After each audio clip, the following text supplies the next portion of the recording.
नमो बुद्धाय, जय शिवराय, जय भीम. आपलं सर्वांचं स्वागत. बंधू आणि भगिनींनो, चा विषय आपला बाबासाहेबांचा महिलांना संदेश. तर महाड या ठिकाणी चौदार तळ्याचा संघर्ष सुरू असताना चौदार तळ्यावर जे घडलं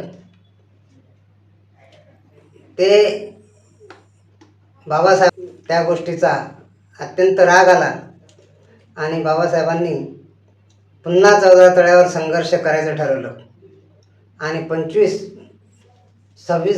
डिसेंबर ही तारीख ठरली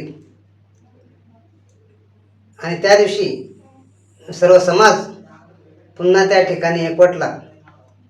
परंतु सरकारच्या मध्यस्थीमुळे तो सत्याग्रह रद्द करण्यात आला. नंतर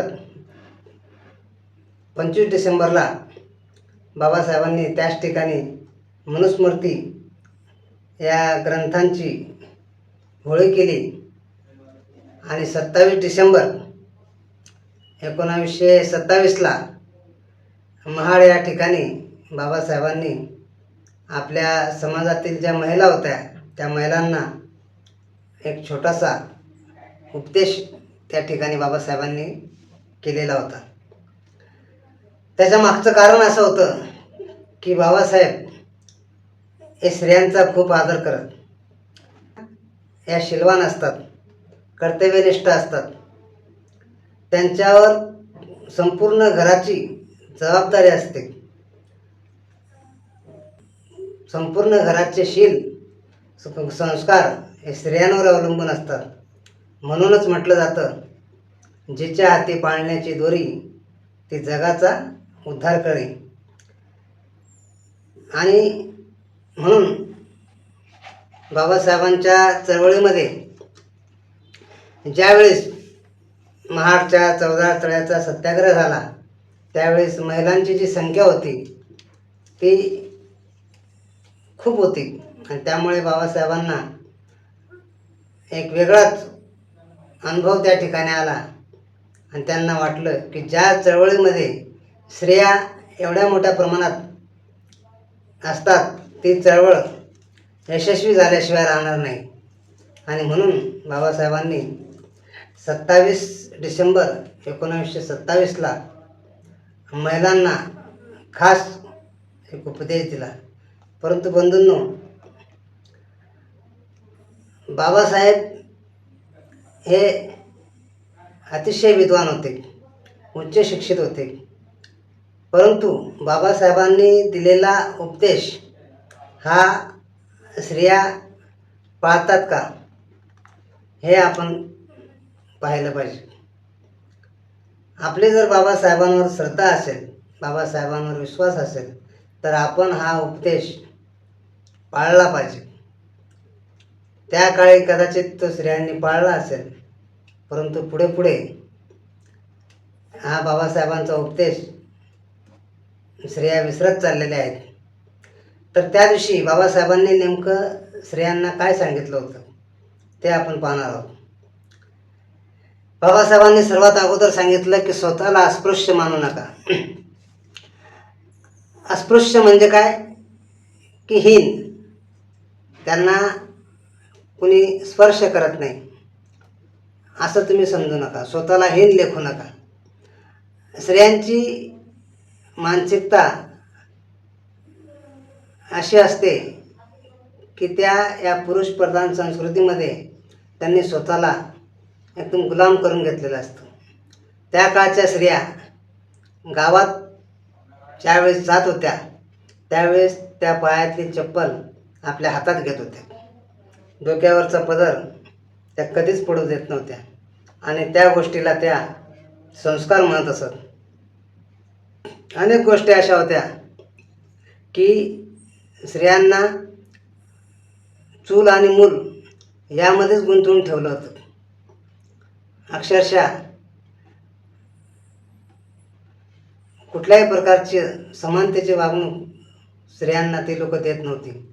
आणि म्हणून आणि कशामुळे की स्त्री स्वतःला हीन लेखत होत्या आणि तिने सुद्धा ते स्वीकारलं होतं. म्हणून बाबासाहेब म्हणतात की तुम्ही स्वतःला हीन समजू नका. दुसऱ्यांदा बाबासाहेब म्हणतात की तुम्ही तुमच्या घरामध्ये स्वच्छता ठेवा. बंधूंनो, लोक आपल्याला दूर करत होते. याच्यामागची कारणं अशी होती की आपल्या वाड्यामध्ये जर आपण गेलो तर त्या ठिकाणी अतिशय घाणीचं साम्राज्य असायचं. आपल्या घरांमध्ये अतिशय घाण असायची. आणि म्हणून बाबासाहेब नेहमी सांगायचे की तुम्ही स्वच्छ राहा, स्वच्छ कपडे घाला, तुमच्या मुलाबाळांना स्वच्छ ठेवा, तुमचं घर स्वच्छ ठेवा. कारण स्वच्छता ही फार महत्त्वाची.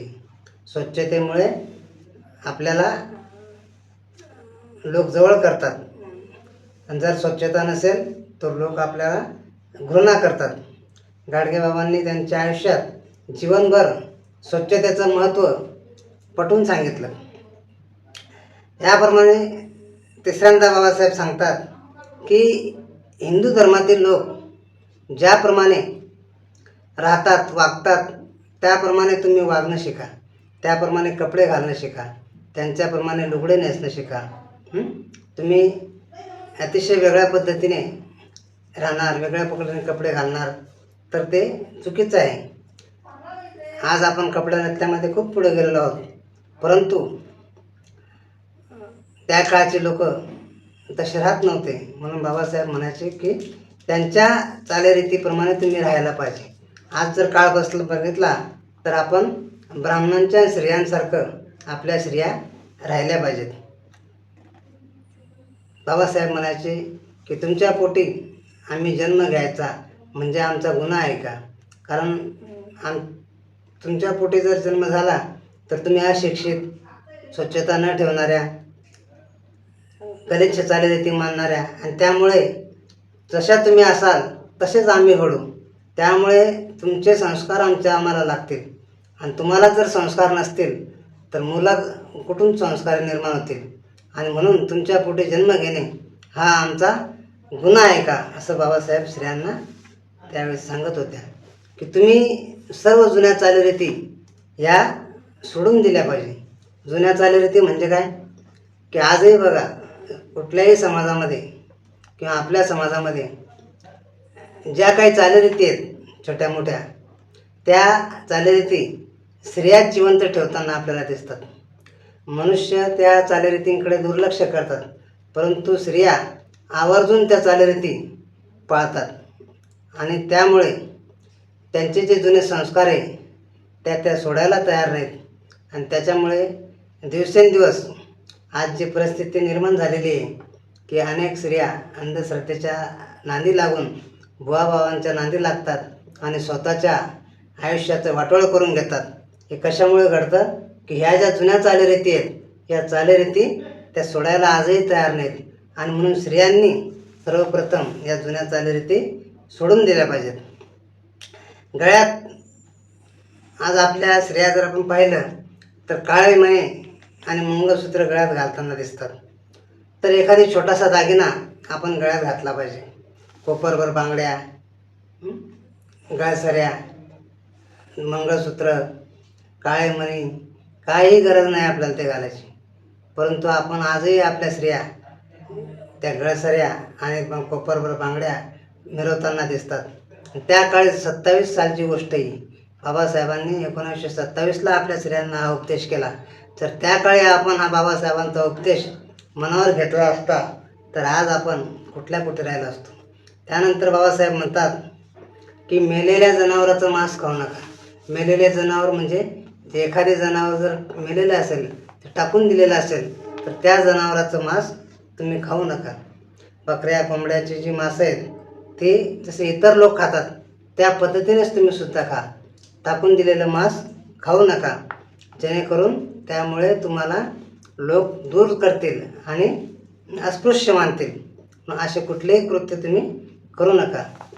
बंधूंनो, बाबासाहेब सांगतात दारू सोडवण्यासाठी लोक अनेक बाबांच्या बुवांच्या नांदी लागतात, अनेक प्रकारचे औषधे घेतात. परंतु बाबासाहेबांनी दारू सोडवण्यासाठी आपल्याला एकदम उत्तम असा रामबाण औषध सांगितलेले आहे. आणि ते औषध म्हणजे की दारूबाज जर तुमचा नवरा असेल, भाऊ असेल, मुलगा असेल, तर त्याला तुम्ही जेवण देऊ नका किंवा त्याला घरात घेऊ नका. असं बाबासाहेब आपल्याला सांगतात. परंतु बंधूंनो, आजची परिस्थिती जर आपण पाहिली तर या दारूबाज माणसांची, नवऱ्याची, भाऊची, मुलाची, महिलाच जास्त काळजी घेताना आपल्याला दिसतात. अनेक ठिकाणी तर दारुड्या लोकांची विशेष अशी सेवा महिला करताना दिसतात आणि त्यामुळे ह्या लोकांचं फावतं आणि हे कधीच सुधरत नाहीत आणि महिलाच त्यांना पाठीशी घालण्याचं काम करतात. परंतु हा संदेश बाबासाहेबांनी आपल्याला 1927लाच देऊन ठेवलेला आहे. या संदेशाची जर आपण व्यवस्थित अंमलबजावणी केली असती तर आज आपल्या समाजामध्ये एकही माणूस दारूबाज दिसला नसता. हे आपण लक्षात घेतलं पाहिजे. त्यानंतर बाबासाहेब म्हणतात की मुलींना चांगलं शिक्षण द्या. कारण आता आपण म्हटलं की जिच्या हाती पाळण्याची दोरी ती जगाचा उद्धार करी आणि अशा उद्धार करणाऱ्या स्त्रीला जर आपण शिक्षण दिलं तर ती स्त्री अख्ख्या जगाचा उद्धार करू शकते. आणि आपण आपल्या मागच्या व्हिडिओमध्ये पाहिलं की महिलांचं सामर्थ्य हा व्हिडिओ आपण टाकला होता.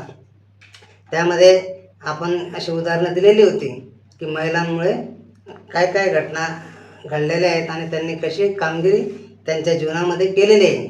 म्हणून मुलींना शिक्षण देणं ही फार गरजेची गोष्ट आहे.